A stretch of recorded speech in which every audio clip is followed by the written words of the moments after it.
This is episode 5 of the Immunology podcast, Plasmodium Infection with Drs. Judy Lieberman and Caroline Junqueira. Hi everyone, this is Dr. Jason Goldsmith and Dr. Brenda Roud. Welcome back to the Immunology podcast, where we have conversations with immunologists. The Immunology podcast is brought to you by STEMCELL Technologies, a global biotechnology company supporting life science research and fostering communication and collaboration in science. Today we have Drs. Judy Lieberman and Caroline Junqueira from Harvard Medical School on the podcast to talk about their research on Plasmodium suppression by gamma delta T cells, one of my favorite T cells. We've also got our usual roundup of recent highlights in the immunology news coming up. But first, explore scientific resources for your immunology research at the STEMCELL Technologies Immunology Learning Center. Choose from different research areas and find expert interviews, technical tips, educational webinars, instructional videos, and much more. Visit stemcell.com/immunology-research. All right, let's talk a little bit science. Yeah, so what do you have for me today? I'm going to start with a paper, and then you're going to play a quiz before we dive into it. So I'll read it off first. So it's virus-mediated inactivation of anti-apoptotic BCL2 family members promote gasdermin E-dependent pyroptosis in barrier epithelial cells by first author Megan H. Orzali, and it's Immunology, published 11th of May here in 2021. So the quiz is this about COVID or not about COVID? I'm going to say it is about COVID. Everything is about COVID these days. Ooh. So it was almost a trick question. It's not about COVID in the paper at all, but it could eventually be about COVID. Is there a figure about COVID? There are 0 figures about COVID. Okay, that's refreshing. Yeah, so we're going to talk about other viruses. So this paper gets into some parts of immunology I had transiently thought about but hadn't deep dived into. I've worked on gasdermin some in the past, gasdermin D, but I hadn't dived into either gasdermin E, which is another member of this family, or into this program in general. So to kind of take a back step, the gasdermin proteins are part of the cascade that leads to something called pyroptosis, which is kind of a programmed inflammatory cell death that's noted by these pores forming by the gasdermins that then leads to their death. And it's Cas-based dependent. Not apoptosis, not just wanton necrosis, not necroptosis, but pyroptosis, another ptosis. So what's interesting is they were trying to understand how viruses cause this to happen. So we know all about pattern recognition receptors, so PRRs, that bind microbial products like the TLRs and are part of innate immunity. But what's less understood is guard proteins, which are something I hadn't thought about before. And these proteins basically are there all the time. And when viral infection inhibits protein synthesis, which is part of what viral infection does, that's sensed, and that initiates pyroptosis in humans and cells generally. And so they demonstrate this here very elegantly and map out a pathway where this is now better appreciated. So they found that certain viruses, so VSV or HSV1, induce, these are viruses that infect the skin, right? So they found that these viruses operate by inhibiting 2 specific sensors, so 2 specific guard proteins. One's MCL1 and one's BCL-XL.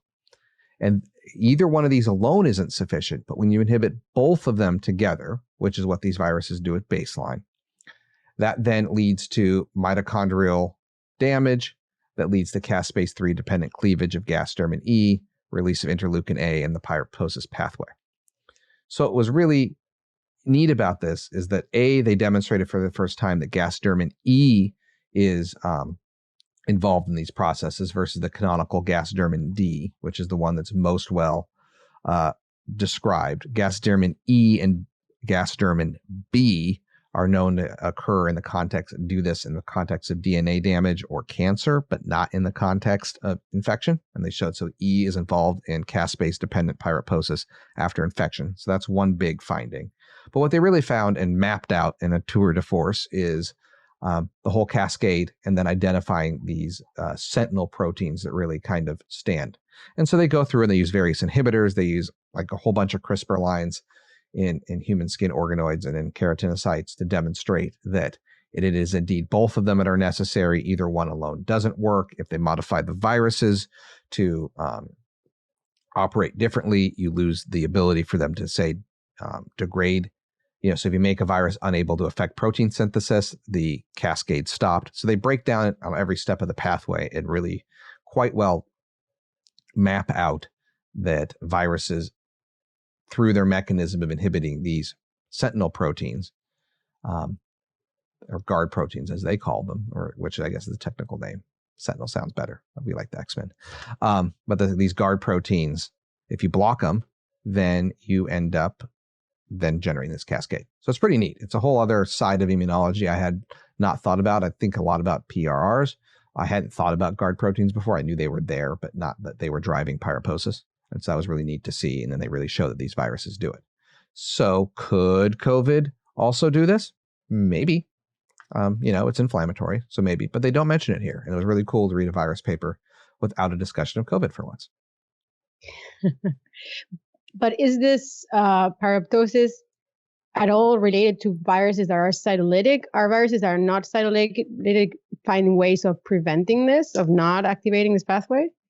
So I don't think, I am not a pyroposis expert. It's an inflammasome-dependent process. So anytime you get an inflammasome going, you're going to get some level of pyroptosis unless the viral cell can detect it. But one of the ways that the host, in this case human cells, overcomes viral infection and lets it die to stop the virus from going is by triggering these sentinel processes, right? So these guard proteins are another way around. So the virus has to inhibit protein synthesis to then have it take over. And so it detects that. And that's a strategy that then the host uses to alert the body to the viral being present and then initiate a death event. So you have to have some form of caspase inhibition to stop this. But anything that would inhibit caspases would stop pyroposis generally. I guess I have to say I'm not completely aware of all the mechanisms of viruses. Do viruses usually inhibit caspase triggering? Is that a thing they do? I don't think so generally. I don't know either off the top of my head, but that's not something I generally associate them with doing. Well, viruses, they're quite interesting elements of nature. And you know what other thing is an element of nature? And I think, Jason, you being the senior of the two of us, probably feeling it. Aging. Yes. Aging. Yes, I am. It's a fact of nature. And this paper I want to talk about is a work in which they kind of artificially aged the immune compartment of mice and looked at what that did. Spoiler alert, it's not really nice for the mice. So this paper was published in Nature very recently as well, and is titled "An Age Immune System Drives Senescence and Aging of Solid Organs," and it's from first authors Matthew Yousefaday and Raphael Flores from the lab of Laura Niederhofer at the University of Minnesota. And the Niederhofer lab has a lot of experience with senescence and aging, and they are kind of they had this work on looking at the effects of senescence in specifically the hematopoietic compartment and the immune cells. So what they did was to have a mouse model in which they specifically knock out an endonuclease called ERCC1, specifically in hematopoietic cells and their descendants. And this endonuclease, the absence of this endonuclease impairs the DNA damage repair, and accelerates the accumulation of endogenous oxidative lesions, and therefore kind of triggers senescence in several. So this is in general in mice. The knockout of this enzyme leads to senescence of cells due to the accumulation of this DNA damage. And senescence is this concept in which considered a tumor suppressor mechanism that is in fact activated in response to stress and results in basically cell cycle arrest and a secretory phenotype that is mostly pro-inflammatory and induces tissue damage. And basically what it means to get old. And what is very nice, so what they did is they used a specific Cree mouse, which are Cree with the VAV1 gene that I was not very aware of this Cree line. And they lead specifically this enzyme, this nuclease in this hematopoietic cells. And then they look at the mice at different ages and they compare them with old mice. They use 2-year-old mice and with kind of the wild type mouse. And they show that in fact, by increasing the accumulation of this DNA damage, they can find certain markers that are markers of progressive accumulation of the DNA oxidative damage, because this enzyme is not there to repair it. And when they look at the immune cells, they find that already at 5 or 6 months of age, these mice have already started a peripheral leukopenia. They have reduced amounts of T cells, B cells in their blood. They have activation marker increase, particularly in CD4 cells, CD44, PD1, and they have a delayed or have a reduced responsiveness of their adaptive immune system. For example, they do a delayed type of hypersensitivity by inoculating mice with an antigen that I hadn't heard of before, which is the keyhole limpid hemocyanin, which is very immunogenic. And then they see that afterwards they look at foot-pad swelling by re-challenge the mice, and they see mice that are the senescent mice. They have a senescent immune system. They have reduced production of antibodies against this antigen, and they have a reduced response against this antigen. And also, they look at the myeloid cell clusters, and they also find that they have markers that are consistent with senescence. And particularly, there's 2 things that are kind of seem to be widely accepted as markers of senescence, which are 2 inhibitors of cyclin-dependent kinases, which are known as P16 and P21. And they are upregulated in the context of senescence. And they are the ones that are kind of generating this arrest of cell cycle. And they see that these markers are mostly increased in most of the immune cells of these mice. And so basically what they show is that by inhibiting this, they can induce senescence in the immune compartment. But what is very interesting is that when they look at the non-immune cells, they also see that there is in general, increase. There's this kind of signs of old age in other organs, such as the liver, the lungs, and they can see that increase of these P16 and P21 in many of these organs, and which is related to increasing filtration of pro-inflammatory cells, such as pro-inflammatory macrophages, increased serum levels of pro-inflammatory cytokines, including IL-1 beta, and in general, these mice have a reduced lifespan. Most of the mice, so 50% of the mice die around 1.5 years of age, whereas normal mice can live 4 years, 3-4 years easily. And what is very interesting is that they can they show that by just transferring splenocytes from the knockout mice into regular wild type mice, they can already show that these are increasing senescence in non-immune cells, just the splenocytes themselves. And on the other side, they also show that they can help reduce senescence in mice that are completely knockout for the ERCC1 nuclease by transferring wild type immune cells. So it's kind of nice. It's a way of looking into immunosenescence, and they show that the immune system itself and the senescence of the immune system can generate inflammation and senescence of other non-immune organs. So yeah, it seems to predecess the organs. The immune cells become senescence before. So your own immune system is making you old, but you can get young with young immune systems. Yeah, well, that leads to a couple thoughts. One, apparently there's this whole movement where people inject young plasma into them to keep themselves young, which is kind of creepy. But then, as a Bond villain, you could just take the bone marrow of young people who are HLA matched to you and, of course, then just, transplant yourself and then prevent yourself from aging. We're ignoring all the transplant issues here. But I mean, in reality, what you would do is take out your own immune cells, CRISPR it back to a better state, and then plug it back in. But then we can have our immortal overlords over all of us. Yeah, I wonder if you could get like when you're like 18 or something, your 20s, you just like generate a bank of your young immune cells, and then you just reapply them like later on. Every 5 years, you just get a pump. After you're 40, you get some of your young cells. I mean, I like this idea. It's much less Bond villain than what I was going for, but I'll take it. I see a business model there. I do too. Okay, what about your next story for today?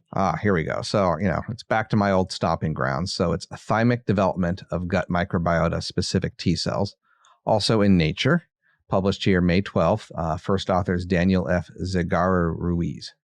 So this is a really interesting paper because I didn't know this technology existed to track things.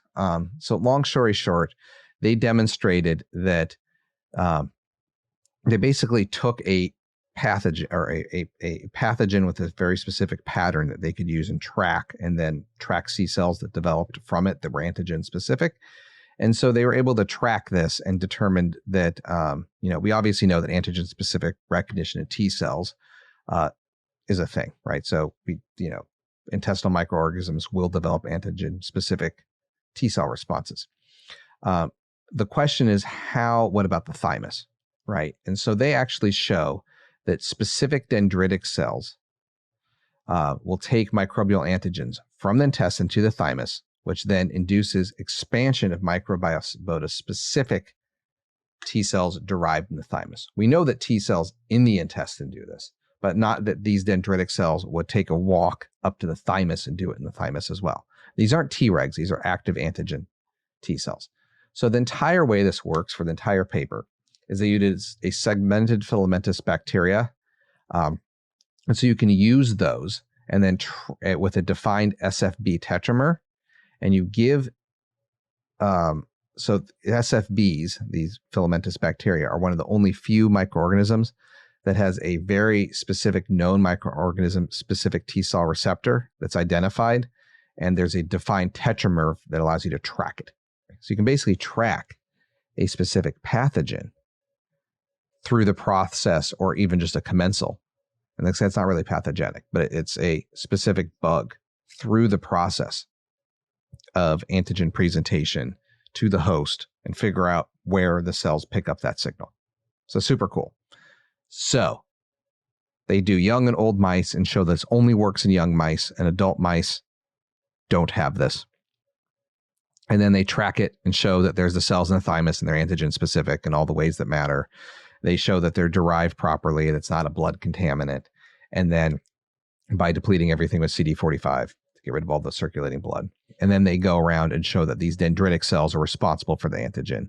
And they define it as CXCR, so CX3CR1 positive dendritic cells are what causes the expansion, not CD103. So the CX3CR1 dendritic cells translocate to the thymus and then present it and make these thymic-derived T cell subsets. And they are true activated T cells that are, maintain their state. And then they show that it can drive colitis using a T cell transfer model of colitis. Basically, they finish it off by saying, hey, if you take these and put it into the host that's also been singularly immunized, they will then have an extra strong reaction versus a cross match where they do it with E. coli. It's pretty cool. That's kind of cool. There's so many, especially recently, so many of these nomadic antigen presenting cells. They travel really long distances, bringing antigens from one place to the other. It's kind of cool. But these dendritic cells, so they're presenting to T cells that are in which stage of development? Because usually it's kind of this thymic cells that are training or presenting antigen to the T cells within the thymus. Right. So the thymus is a place where you get trained up, right? There's immature-ish T cells that got to go to school and get their degree. And so in addition to other T cells training T cells in the thymus, you have apparently these dendritic cells which train T cells in the thymus to be specific to an antigen. So they're not, because usually antigen specificity will result in deletion of the T cells. But this is not the case. This is activation direct, and then you have already ready to go cells. They're not naive. They don't leave as naive cells from the thymus. They're activated cells that leave the thymus because of training they receive in the thymus. Right. That's kind of cool. I guess it makes sense because you're really, specifically this bacteria are super important for the early development of gut immunity, right? They're really known as kind of important commensals. And what's interesting here is, I mean, this does it for all, but they were just using it to track this one. So presumably this is a conserved mechanism, right? And they show that with the T cell transfer, that it's also conserved with E. coli, the downstream effect of a T cell transfer colitis training.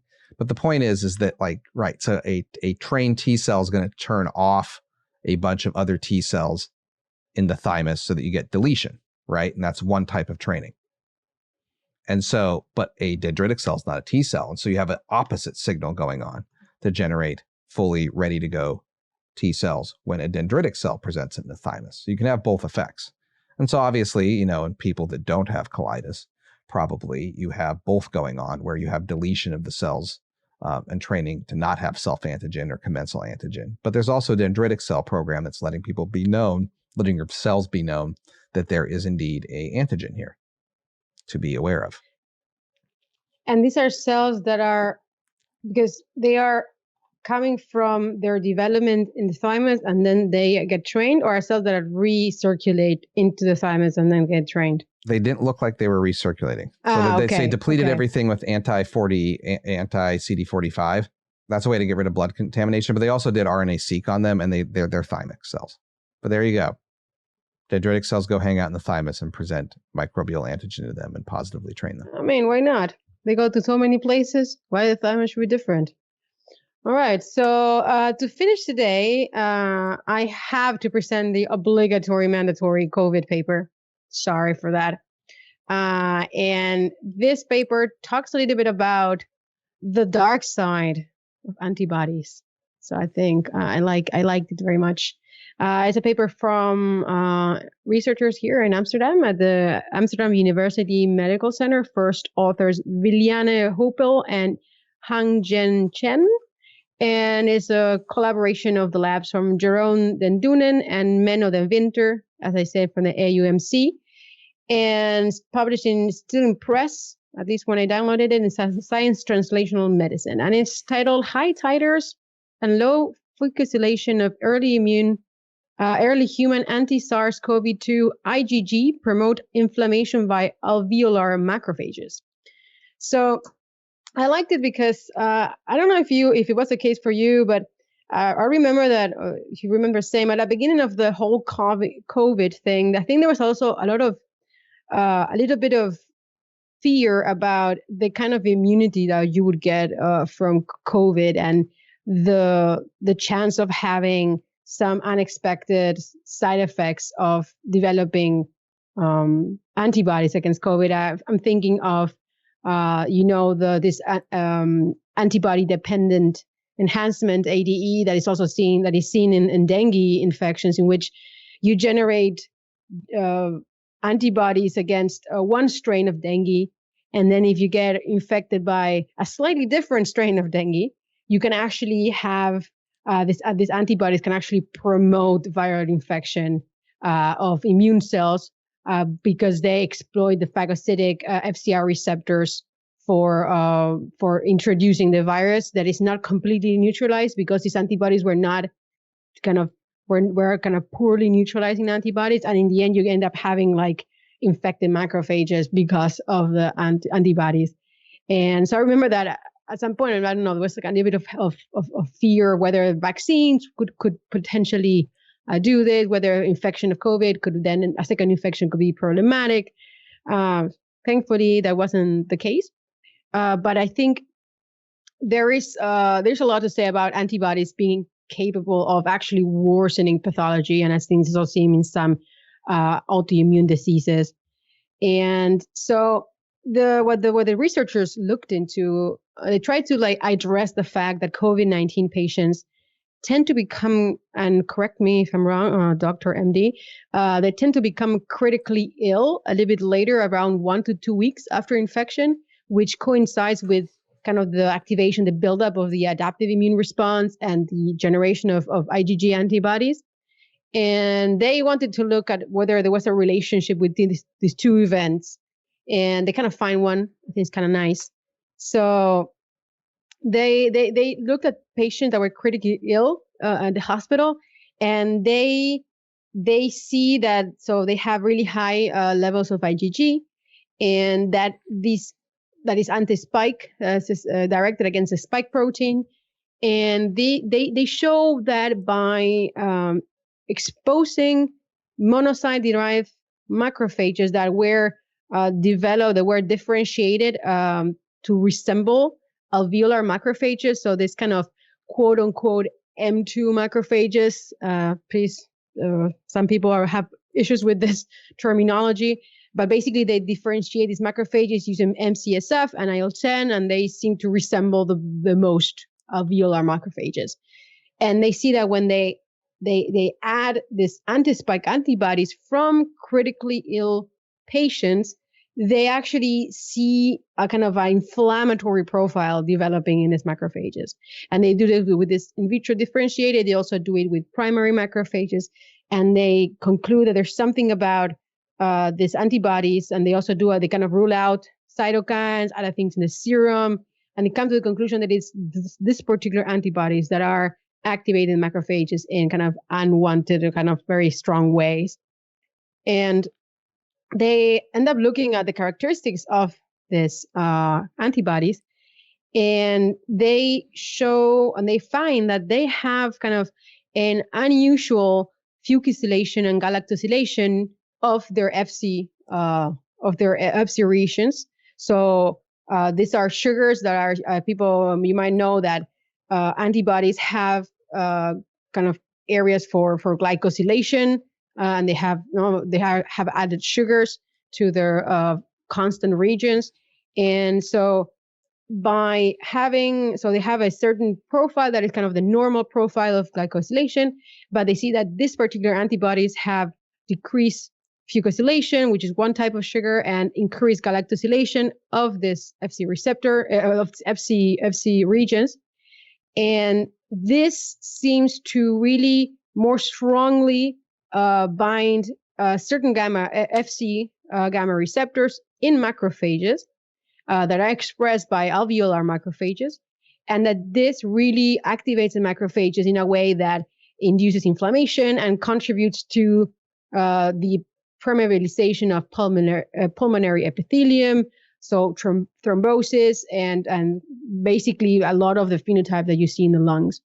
And of course, and here I looked into they seem to have no competing interests, but they make the point that there is a particular small molecule inhibitor called fostamatinib, which is an inhibitor of a protein that is a signaling molecule, signaling protein downstream of the FC receptors, that is SYK. And so a kinase that is downstream of these receptors. And they show that by using this inhibitor, they can impair, they can reduce the effect of these antibodies on macrophages. And they really propose, so this is a approved medicine for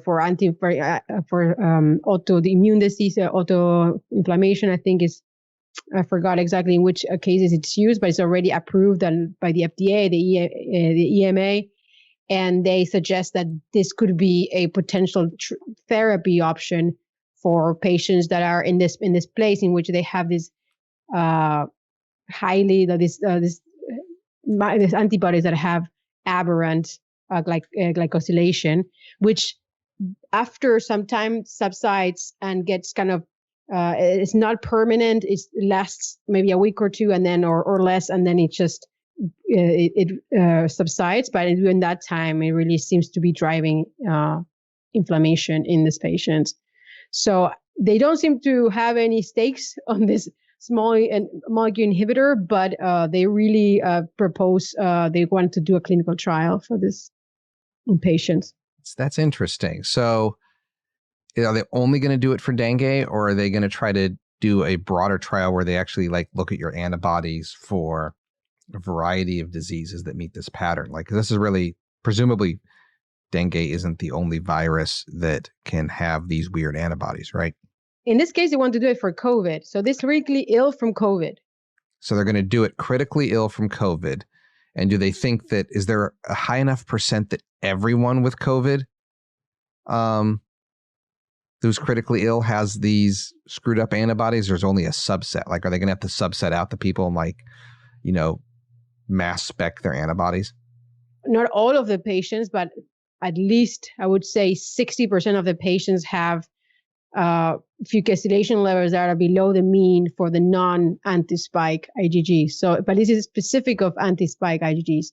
And the galactosylation is a little bit less dramatic, but there is a tendency, I would say about half of the patients have increased galactosylation in their antibodies, in their anti-spike IgGs compared to their total IgGs. That's interesting. So I think it's a really interesting approach that they're taking and important biology. I'm wondering if it's going to be clinically practical, though, to put on the devil's advocate hat. If you're going to get half of people or less that have the aberrant antibody who are very ill, and then you're going to try to see if you can get an effect in those groups, it could work, right? 50% baseline of the total population could be enough, but maybe it's a threshold effect. So that's really, of that are below the mean. Maybe it's only the people that, one deviation out that really matter, right? And so now you're even a smaller population where this treatment's eligible. It's not a bad idea. I'm just wondering if the eligible population that could benefit from fixing their aberrant, antibody modifications, to kind of keep it simply, is high enough. Now, the good news is that the drug's already on the market. And so you don't have to spend a lot of money to do a tox package, but you do have to then figure out the efficacy. And is there a way to identify who could be efficacious or not and get enough signal to noise given your potential signals low? Could be hard. I guess that the question is what would be the downsides of testing this in the patients? I think anything that can reduce general inflammation is probably going to be beneficial. And I don't know exactly what the risk would be. Yeah, I mean, anti-inflammation sounds like it would be useful overall, but, I don't know if it's going to be worth the trial in this case, but it's worth looking at. It is. All right. So, those were the papers for today. All right. Well, we have a great interview coming up.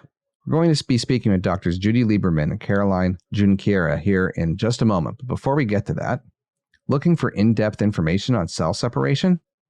Download the Cell Separation ebook from STEMCELL Technologies now. A practical guide on everything you need to know about cell isolation techniques, including a collection of protocols. Visit stemcell.com/cell-separation to explore the guide and download the free ebook. We are talking today to Dr. Judy Lieberman and Dr. Caroline Junqueira. Dr. Lieberman is a professor of pediatrics at Harvard Medical School and chair of cellular and molecular medicine at Boston's Children's Hospital. Dr. Junqueira is an associate professor at the Osvaldo Cruz Foundation in Brazil and a visiting scientist at Harvard Medical School, where she works at the Lieberman Lab. And she's the first author of a research paper published in Nature Immunology earlier this year, entitled Gamma Delta T cells suppress Plasmodium falciparum blood stage infection by direct killing and phagocytosis. More on that later. Thank you for joining us today. We're really excited to talk to you and hear more about this research. Thank you for inviting us. So I guess dive in to start with. How did you guys end up linking up and then working on this story? So my lab had figured out a new immune defense against intracellular bacteria and parasites, and we had in which killer cells actually are able to recognize infected cells and not only kill the host cell, but also target the intracellular pathogen for destruction. And we had done the work. I didn't know anything about parasites. And killer cells have a molecule called granulysin that permeabilizes the membranes of bacteria and parasites. And I wanted to look at whether it might be used to kill different parasites. And since I didn't know anything about parasite biology, I found Riccardo Gassinelli, who's a premier immunologist studying parasites, both at Fiocruz in Brazil and at UMass Medical Center in Massachusetts. And together we published the paper in which we showed that killer lymphocytes could recognize and kill a series of parasites that cause human disease, trypanosomes, leishmania, and toxoplasmosis. And Caroline was a colleague of Ricardo's in Fiocruz, and she independently started looking at whether this immune defense might work in malaria, which is the most important parasitic infection in the world, which she's an expert on. And then from this work, actually, we did uncover a really unexpected role of CD8 T cells in controlling blood stage malaria in the context of Plasmodium vivax infection that strictly infects reticulocytes and then present antigens to those CD8 T cells. So it was mainly on the context of Plasmodium vivax that's the main cause of malaria in Asia and also in Latin America. But in contrast, Plasmodium falciparum, that is the most prevalent species in Africa, do not infect mainly reticulocytes, that are these immature red blood cells that sense to CD8 T cells. So our next question when I came to Judy's lab was to try to figure out if there is another T cells that could play a role to control the Plasmodium falciparum infection at blood stage. And can I just add something? Sure. So blood stage. So in when malaria infects red blood cells, it wasn't previously thought that CD8 T cells would have any role in immune defense because they don't express MHC, and recognition by T cells is mediated by MHC. However, it turned out that because vivax, the malaria species in Brazil and Asia, infects immature red blood cells or reticulocytes that still have the machinery for translating protein, that in the context of malaria, which is a very inflammatory disease, the reticulocytes actually express MHC and are recognized by CD8 T cells.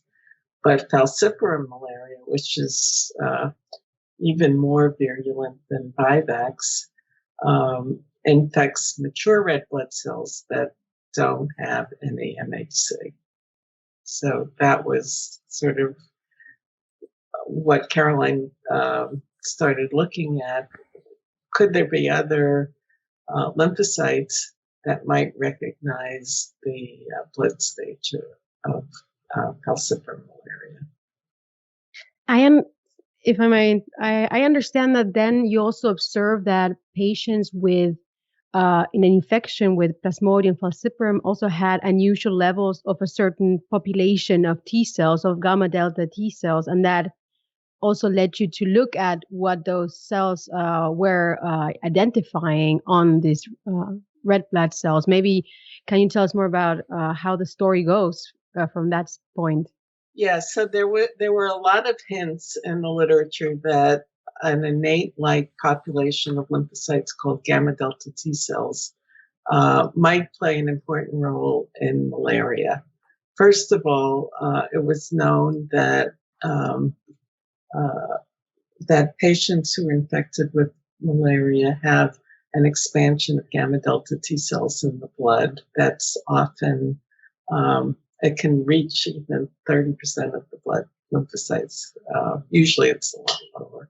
It was also, it's also known that those that those gamma delta T cells recognize what we would call a pathogen-associated molecular pattern, or PAM. They recognize a metabolite of isoprenoid biosynthesis that's found in bacteria and parasites, but not in mammalian cells. And so that it made sense based on what was known about these gamma delta T cells in the blood that they might respond to malaria. And then there was another really intriguing finding, which nobody really understood, which is that so there's a vaccine, an antibody-based vaccine for malaria that's partially effective, that raises antibodies to a circumsporozoite protein. And about 25 to 50% of people are protected by that vaccine. And whether or not you're protected correlated with whether you had how many gamma delta T cells you had in your blood when you were vaccinated. And so there was all this intriguing suggestion that gamma delta T cells might be important. And there was also a French investigator whose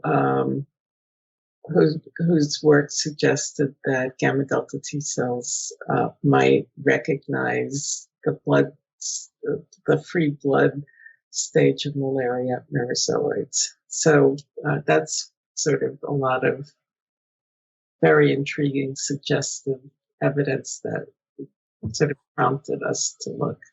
And then Caroline can tell you, she looked in the patients in the Amazon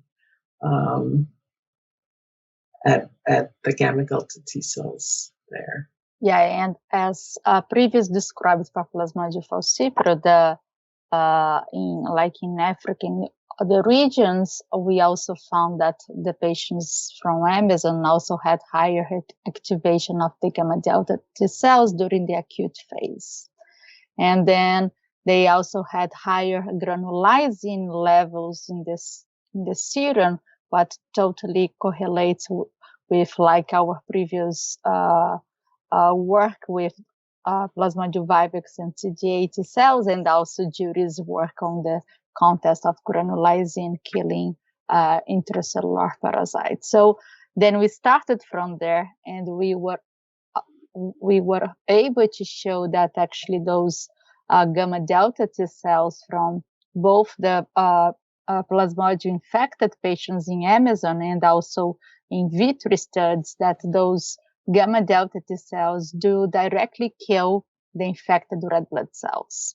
And this killing, it's contact dependent and also dependent of the sense molecule butyrophilin, that it's a receptor, it's a Ig immunoglobulin-like protein that in the surface of the red blood cells and the other cells that sense parasite metabolites like phosphoantigens that are produced by the parasites during the replication process. So this phosphoantigen binds to the intracellular domain of the butyrophilin, that as consequence sends to the gamma delta T cells. So activating them and like triggering all the effector mechanism. Well, so we also found that actually, in addition to this butyrophilin sensing molecule dependence, there is also, of course, the dependence of the gamma delta TCR on the gamma delta side. So it was really interesting to show also that it forms immunological synapse, just confirming that this contact, it's really happening. So, what I also was very surprised to read is that these gamma delta cells are phagocytosing their targets. Yes. And it looks to me like everything new we learn about these gamma delta cells, they look like this little Swiss knife of immunology. These are something they cannot do. Maybe tell us more about that. Yeah, so I think this is really fascinating. For me, it sort of suggests that the gamma delta T cells are really primitive lymphocytes that still have some properties of, myeloid cells, like the ability to phagocytose and kill intracellular pathogens. And that was completely unexpected, and it's antibody dependent phagocytosis, which nobody knew that these cells could do it. But it also explains why having a lot of gamma delta T cells helps people who develop an antibody response to a malaria vaccine, because they make antibodies to the circumsporozoite protein, which is on the sporozoites, and can then phagocytose the parasite and infect the red blood cells. So it's, it explains a lot, but it also suggests that gamma delta T cells can recognize any antibody-coated red blood cell and might have a role in other diseases as well, like there are autoimmune hemolytic anemias where red blood cells get destroyed, and gamma delta T cells are probably involved in that, although nobody has looked and we haven't looked. Yeah. And even in the context of malaria, actually, the anemia led by the infection maybe also the gamma delta can also be contributing to this the elimination of uninfected red blood cells. So this is another thing that we should pursue in the future to try to better understand this anemia-associated pathology with the gamma delta T cells effector mechanism. And then my follow-up was that, I've studied some ILCs, and that's an interesting world that's kind of come up lately. And natural killer cells are really innate lymphocytes. And then you have the ILC 1, 2, and 3. And so 3 are like Th17. And I'm wondering where you view these gamma delta in that framework, and if maybe as we're going on and learning more and more about these innate like lymphocytes, you mentioned maybe they're immature to an extent and are still a confused monocyte like properties. But I was wondering if you could comment on that and how you guys see these and then the whole realm of ILCs as a framework that I think we're learning more about. Yeah, I think that we haven't looked, but I think what this work suggests is that it's definitely worth looking at NK cells and ILCs, MAID cells. There are a number of lymphocytes that recognize PAMPs. Like the NK cells can recognize certain kinds of stress cells. The MAID cells recognize another biosynthetic property of of infection as opposed to host metabolism. And so I think that it's possible that NKT cells, another type of innate like lymphocyte, I think it's definitely worth seeing if any of these other lymphocytes that recognize general features of infected cells might also have this phagocytic property. One thing that was really intriguing to me is, there is a process called antibody-dependent cytotoxicity that NK cells basically that have a receptor on their surface that recognize the antibody. They can phagocytose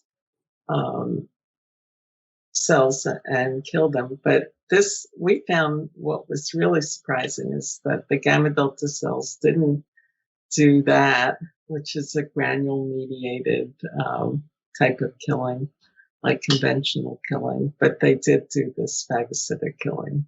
Yeah, and these cells are CD3 positive, unlike canonical, if you could even use that, ILC3s, right? So that's where Right. the diverge are, but they're still innate-like. So I was wondering, like, have you guys thought about either single-cell RNA seeking these and understanding how they're all related to each other, or any of that? Because it's just the more we keep looking, the more innate lymphocytes we find, which tells us that our naming is probably wrong. Yeah, and the other thing which I want to point out is that this mechanism is in humans, but not in mice. So mice don't have this gamma chain gene, and they don't express granulysin.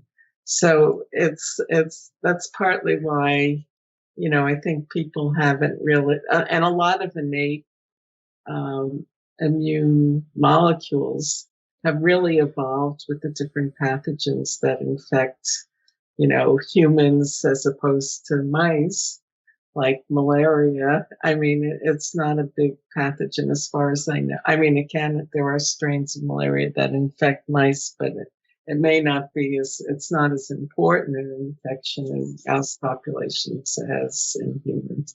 So here we have these gamma delta T cells are the dominant circulating gamma delta cells in the blood, and they don't exist in mice at all. Do you think that, so considering the specificity of this gamma delta change to this molecule, is this some kind of evidence of the coevolution of men with, for example, these Plasmodium parasites, or is this a common metabolic product of different infections that would justify kind of acquiring this particular repertoire of gamma delta T cells in throughout human evolution? Yes, actually, this metabolic, it's also produced during the intracellular bacteria, by intracellular bacteria and other parasites.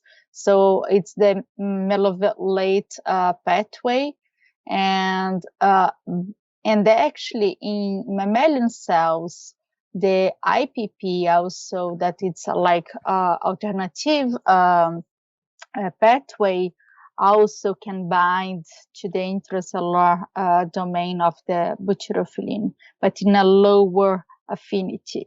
But what happens is, for instance, like during cancer, the cells have higher metabolic activity and they produce more IPP. So producing more IPP, it may also sense gamma delta T cell dependent of the butyrophilin.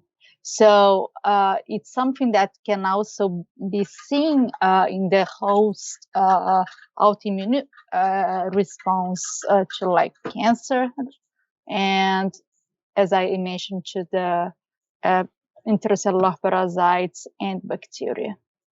Yeah, for instance, so one of the other major pathogens in humans is tuberculosis, and the vaccine BCG for TB will also activate these gamma delta T cells in humans, and some people think that maybe that BCG vaccination is what's been called trained immunity, that it causes a proliferation of gamma delta T cells that then prepares people to respond better to both bacterial and parasite infections. So it's... And also cancer, because it's used for bladder cancer also, the treatment of bladder cancer. So probably it's all driven by those gamma delta T cell, the protection. Fascinating. I'm very excited to see what else we find out in that realm. So yeah, we kind of wanted to flip over and talk a little bit about both of your careers up into this point. I wanted to start with one thing for Judy, which is I noticed you have a PhD in theoretical physics. And I'm sure you've talked about this before at some point. I'm sure I'm not the first one. And then you went to med school. And so I'm just curious how one went about that journey Okay. across those things.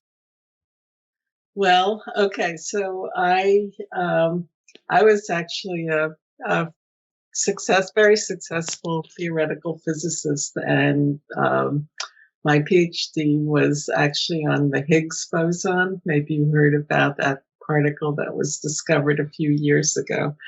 And I had the great fortune to work at a very exciting time in physics, and I worked at the Institute for Advanced Study in Princeton, which was like the premier institute where Einstein was.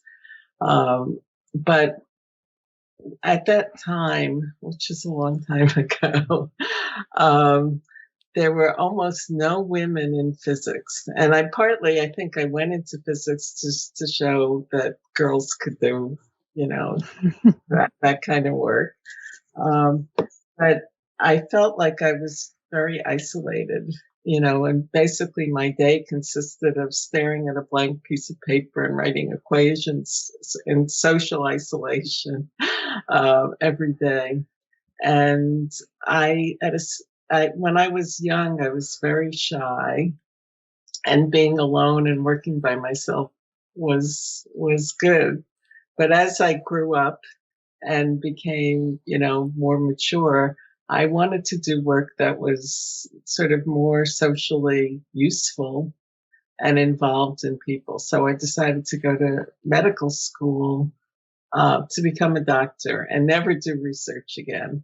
But I chose this program at that time, which was in the mid 1970s. There was a very innovative program between Harvard and MIT, which actually foresaw the huge development of biotechnology, bioengineering, biophysics. None of that existed at the time. And this medical school program was like a scientific version of medical school where people of all disciplines sort of learned and worked on medical problems together. And so I went to that program, and the program was designed to train physician scientists who would, do research as well as take care of patients. So anyway, I went to that program and I trained to become a hematologist oncologist. But as part of that training, you had to do like 2 years of research. And when I was an intern in my medical training, there were the first AIDS cases. And that was like a very, gruesome disease. There was no treatment. And a lot of young physicians of my generation, really wanted to do something to help HIV. And so that's how I got into doing research, because I trained in a lab that studied cytotoxic lymphocytes. And I knew from my training that you could cure mice of leukemias and lymphomas caused by retroviruses that are related to the HIV by adoptively transferring antiviral T cells. So I started my career trying to develop immune therapy for HIV by expanding and giving billions of antiviral killer cells. That's a long answer to your question. Started with the Higgs boson and ended with antiviral T cells. So it's a good place to go. Yeah, it was actually the first antigen-specific T cell therapy. I think that was given. And in some ways, it was a forerunner of CAR T cells, which are a lot more effective than the T cells. Oh, they're wonderful. They're wonderful cells, I'd say. But I guess that now new ways of treatment are available with CRISPR, for example, by knocking out CCR5. I think there are new horizons in, for example, HIV treatment. that are very promising. And I wanted to ask, so for you, Caroline, so you've been working also for some years here at Harvard, and in this paper that you published. So now you're also a corresponding author. And so, how has been your experience as a young researcher? This must be a very exciting time for you. And maybe do you want to talk about how your journey was to where you are? Okay, thank you for calling me young researcher, although I'm not young anymore. But I mean, as you mentioned in the beginning, I'm already associate professor in Brazil, although actually I got my position when I was really young. I was only 31 when I got my position in Brazil. I was really lucky. I don't know if it's lucky to be like in the right place, the right time. But I think that one of the major things about being at Judy's lab, it's like how much I did learn over those 3 years from her. As you just heard about it, she has this outstanding trajectory in science and also as a human being. And I'm trying to observe as much as I can during this period here. And my main goal, like after this, as you asked, it's like trying to both improve the quality of the science that I've been doing in Brazil. So actually, I believe that from the moment that I start doing research here at Harvard, the way that I think, the way that I raise my hypothesis, the way that I develop how to develop my research has completely changed. And I think it's not only about the environment, but specifically because of like Judy's support and her brilliant mind. And I also believe that actually after this time here, I hope to, as I mentioned, to improve my science back in Brazil in my lab. And I'm also trying to get a job here and maybe be able to have like a dual position between Brazil and the US and try to foment this bridge between Latin America and US. I noticed over the years that we still need to try to make this bridge stronger, because actually in general people are just like doing some collaboration here or there, but I think that we need something more like consistent and try to develop this science between the two parts of America together.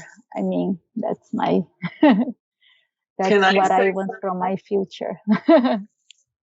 I just wanted to add that, this paper that Caroline really, she's the person who noticed that those gamma delta T cells were gobbling up the infected red blood cell. And the truth is, nobody has noticed that before. She has an amazing, both experimental skill and thoughtfulness and creativity about her work that's really unusual. And she has a couple of studies that are, she's getting ready to publish. One about that's sort of a follow-up on this, on the previous paper about buybacks, where I think she may have the key to a better malaria vaccine. And, really exciting work there. And then in the COVID epidemic, she led a study in my lab where I think we may have figured out why some people get severe COVID disease. So she's like a powerhouse in science, and she has an incredible future ahead of her. That's a wonderful, I see wonderful mentor and a wonderful mentee I see here. And it's really a really nice, beautiful work that you have published. It was a pleasure to read. And the implications are extremely interesting and very relevant. So really congratulations on that, and congratulations on all the work that you are doing. And I think on this high note, maybe we can just wrap up this conversation. And we at the podcast like to finish up our asking a little question to our interviewees to get to know them a little bit better. And so I would like to ask you, Judy, so you have already a very diverse background, but if you were not a scientist, what would you be? Well, I have a sort of serious hobby in painting, and I think it would be. I'm not sure I would have the courage to be an artist, but maybe an architect, which sort of would combine sort of very both design and social problem solving. I think that would be a really neat alternate career.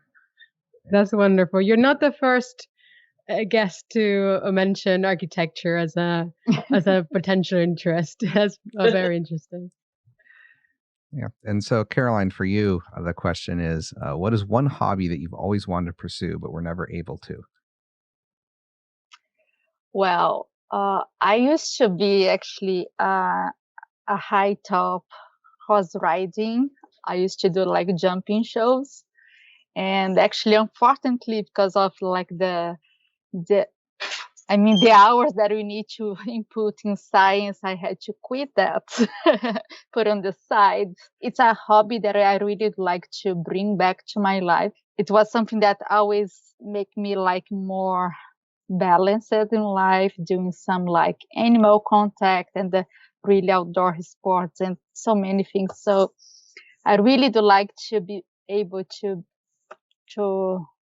go back to my horse ridings and maybe going back to competitions. I really like to compete in sports. I'm really competitive, so I really like those. But I mean, of course, in a hobby level, not like professional. Maybe you can have a horse farm in your future. They're quite popular here in the States. I know lots of people that have in suburbia with just a couple horses. Well, thank you very much for coming on here. And it's been a pleasure having you on the Immunology podcast. Okay, thank you so much again for the invitation. It was a pleasure to be here. Yeah, thank you for your interest in our work. That brings us to the end of our show. Don't forget to subscribe to our newsletter at immunologypodcast.com to get show notes, including an episode summary and links to all of the interview and Roundup papers. You can also reach out to us on Twitter at Immunopodcast or via email at info@immunologypodcast.com with feedback or to suggest guests. See you next week.